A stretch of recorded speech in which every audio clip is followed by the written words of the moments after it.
Msemo maarufu usemao maji ni uhai umepewa kipaumbele kikubwa na serikali ya Rais Samia Suluhu Hassan. Upatikanaji wa maji vijijini umeongezeka kutoka 70.1 hadi 79.6, huku mijini ukiwa umeongezeka kutoka 84 hadi 90. Miradi 1633 ya usambazaji wa maji imekamilika, ikiwa ni pamoja na miradi 1335 vijijini na 298 ni mijini. Tanzania yote ni maji mwa.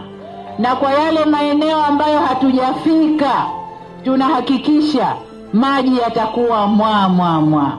Ameniambia waziri hapa, tukimaliza miradi iliyoko kwa Tanzania nzima kwa mijini tutakaribia 100%. Lakini kwa vijijini tutapita 95%, tutakuwa kwenye 97 au 96. Kwa hiyo tunapaswa kusema kwamba Tanzania yote maji ni nini? Mwa. Mama ametutua ndoo na maji. Wananchi sijawasikia maji.